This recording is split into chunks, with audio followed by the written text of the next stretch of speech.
जुमा की नमाज में और जोहर की नमाज में क्या फ़र्क होता है? जोहर की नमाज में 12 रकातें होती है और जुमा की नमाज में 4 रकातें होती हैं, 14 रकातें इसलिए। माशा अल्लाह। आप बताइए। पहला फ़र्क इन्होंने बता दिया, क्या बताया? कि जोहर की होती है 12 रकात और जुम्मा के दिन 14 रकात होती है। माशा अल्लाह। जोहर की नमाज में 12 रकात और जुमा की नमाज में 14। दूसरा फ़र्क बताइए। दूसरा हताने से आप बताइए जोहर की और जुमा की नमाज में दूसरा फ़र्क।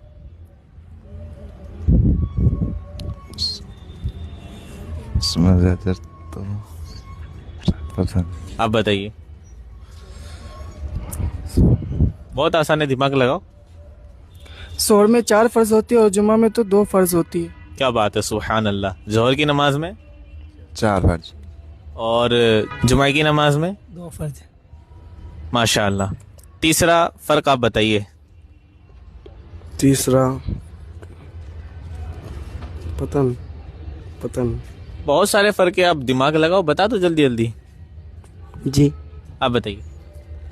जुमा और जोहर की नमाज में तीसरा फ़र्क, 2 को छोड़ के अभी जो बताया है। जोहर की नमाज में 4 सुन्नत के बाद 4 फ़र्ज पढ़ते हैं और जुमा की नमाज में 4 सुन्नत पढ़ने के बाद 2 फ़र्ज पढ़ते हैं, फिर 4 सुन्नत पढ़ते हैं। माशा अल्लाह। जुमा की जो नमाज है उसके अंदर हम 4 सुन्नत पढ़ने के बाद 2 फ़र्ज पढ़ते हैं, फिर उसके बाद 4 सुन्नत पढ़ते हैं वापस। लेकिन जोहर की नमाज के अंदर हम 4 सुन्नत पढ़ने के बाद 4 फ़र्ज पढ़ते हैं, उसके बाद 2 सुन्नत पढ़ते हैं। यानी इसको इस तरीके से समझ लें कि जोहर की नमाज के अंदर सुन्नतें कितनी होती हैं?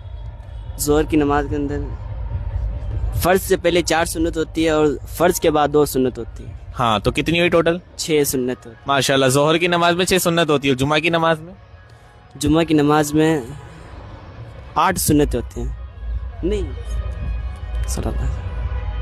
10 सुन्नतें होती हैं। माशाल्लाह।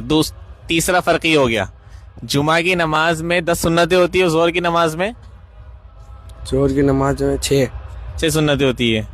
और बताओ। जुमा में फ़र्क, जोहर और जुमा की नमाज में फ़र्क। अरे बहुत आसान है। जोहर की नमाज हम रोज़ाना पढ़ते हैं, लेकिन हफ्ते में एक दिन ही पढ़ते हैं, और जिस दिन हम नहीं पढ़ते उस दिन जुमा पढ़ते हैं। नहीं, जुमा हफ्ते में एक ही दिन होता है, बाकी हम जोहर की नमाज रोज़ाना पढ़ते हैं, लेकिन जिस दिन जुमा पढ़ेंगे उस दिन जोहर नहीं पढ़ेंगे। ठीक है, ये सिटी वालों के लिए है, गाँव के अंदर जो है जुमा फ़र्ज नहीं होता। बहरहाल इससे और आगे चले तो जोहर की नमाज में खुतबा नहीं होता है, जुमे की नमाज में खुतबा होता है। समझ रहे हैं बात को?